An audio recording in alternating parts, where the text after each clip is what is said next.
Right, welcome back to the show. It's me, Johnny Doom, and you're watching Amped, the best rock show in the world. And I've got Luke on the sofa of Kings and Captains. How you doing, Luke? Very well. Very well, thank you. Yes, I've started playing you on my radio show. Certainly have. Yeah. But we'll get to that. Where's the rest of the band? I know. Why is it just you? They've left me to steer the ship again. No, we're all quite spread out, and my guitarist is a Londoner, and he just wasn't able to get down. Yeah, I mean, I suppose logistically, it's not always easy to get people to these studios on a Monday. But yeah, it's good to have you here anyway. Thank you. So yeah, of Kings and Captains, how long you been going? We've been going since about 2012. Yeah. In one form or another. Started off as a bit of a project band, just two of us messing about. And yeah, gradually got a little bit more serious. A few more members on board. You from Stourbridge? Yeah, from Stourbridge, yeah. There's myself and the drummer Kieran from Stourbridge. Bass guitarist Dean is from Blackheath, Rowley. Right. And guitarist Josh, originally from Dudley. Yeah. And he's now in London. Ah, okay. So. What's Stourbridge like? Because I haven't been there for a long time. It's got a bit of a musical heritage. It has. Led Zeppelin kind of people around that area as well. But yeah, is there any venues there? Good venues you can play? Used to be the Rock Cafe. The River Rooms is quite a good venue now. Yeah. Kate Fitzgerald's is a great little place to play. We used to play there every 6 weeks for nearly 2 years. Some nice pubs down there, from what I can remember. Katie's, it's an Irish bar. Yeah, it's great. One of our favourite. So yeah, you all got together, and when you got Kings and Captains as a concept, as a name, how did it come together musically? I mean, were you all into different things, and it just kind of solidified? Very similar things at the time. Yeah. Well, I've played with various members of the band in the past, but me and Kieran, the drummer, put the outfit together in the first instance, and he was playing in an indie band at the time. Yeah. And I was just still writing more pop rock, pop punk stuff. Yeah.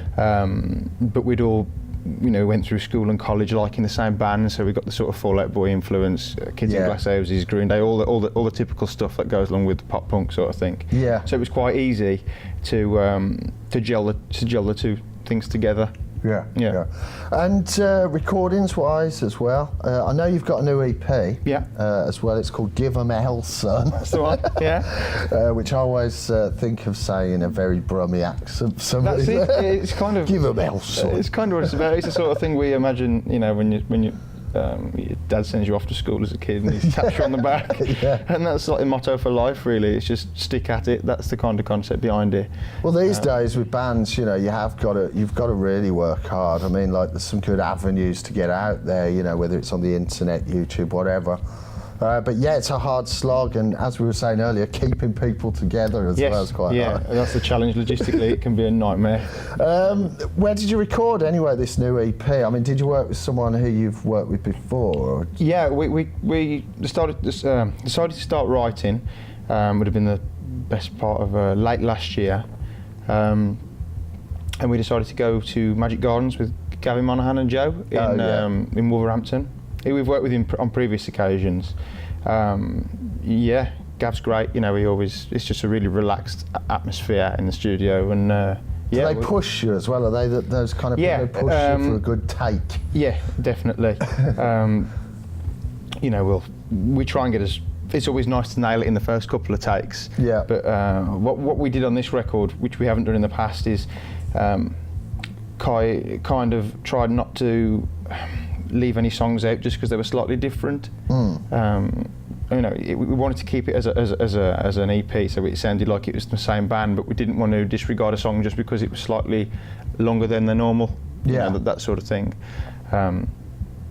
Just a chilled out, laid back recording process. So is that going to be released, or at the moment are you just releasing single? It's out now as an EP. It was out on the 9th, came out on the 9th of September. It actually, we did better than we expected. We actually got into the iTunes rock charts top 10 on the day it came out, which we weren't expecting. And it's out as a download from Amazon and iTunes and Deezer and Spotify and all places like that. but we're releasing, I think it's 100 or maybe even 50 pressed hard copies that are going to be kind of limited 1 to 50 because, you know, download tends to be the way to go, but we've been asked for CDs and things. So yeah, and vinyl. We keep vinyl, being asked for vinyl all the time now. I think people, you know, it's almost split between CD and downloaders and vinyl people. Yeah, maybe you could do that. Vinyl would be great. Yeah, I like the idea of having it on vinyl. To be honest, that looks good.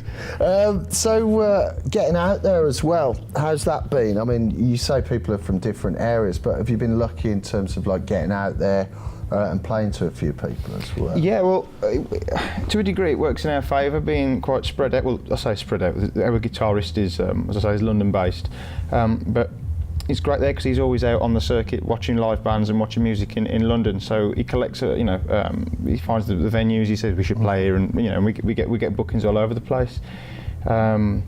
We play Stourbridge, River Rooms on the 30th, so the 29th, and then we're down to the Shed in Leicester on the 30th of this month for Glastonbury audition. So we're hoping to play the Glastonbury Festival next year. Is that one of those tribute It is. things? It is. So, yeah, I've been working on those. Yeah. They're quite fun. Yeah, I mean, it's phenomenal. You know, that you think Glastonbury just tribute acts, but there's more and more original acts coming through now as well, and it's just getting huge. Yeah. So fingers crossed we get on the bill. That'd be nice. So it's tribute bands, and then they have like some other stages as well. Other stages for original artists.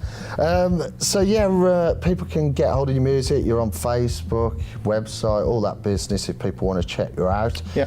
You were actually passed over to me by Emma Scott as well. Yes. He's been working hard for you, getting you a bit more, I suppose, exposure. Yeah, definitely. But yeah, I used to work with her at Kerrang, obviously. Yeah. She's a great girl. We was first introduced to Emma when she was, and she still does a bit, I believe, was promoting. We played a few gigs for her in Wolverhampton. Yeah. And it's actually Gavin from Magic Gardens who mentioned we should, get in touch with Emma Scott. Yeah. And yeah, it's great. It's snowballing. So we're going to watch a video now. I haven't actually ever made any videos myself. I mean, tell us about this. Did you work with someone you knew, or what was the concept? Our long-term friend Andy Rutter is getting quite busy on the scene with videos. He's an old school friend an old childhood friend of me and my bass guitarist. Right. We used to make ninja videos as a kid, and he was always the guy behind the camera, and we was all his two stunt doubles. Yeah. And Andy's great. He helped us. He directed this video and the one previous called Takes All Night. So is this Jack My Boy? This is Jack My Boy, yeah. The concept behind Jack My Boy was we wanted to kind of portray the difficulties that you might have sticking to your guns and being yourself. So we try to do it in a literal sense in terms of the video. And we'll watch it. We'll watch it right now. Awesome. But yeah, thanks for coming in, Luke. It's been great to chat to you. Everyone check out of Kings and Captains. And here they are right now on AMP. This is Jack My Boy. Cheers.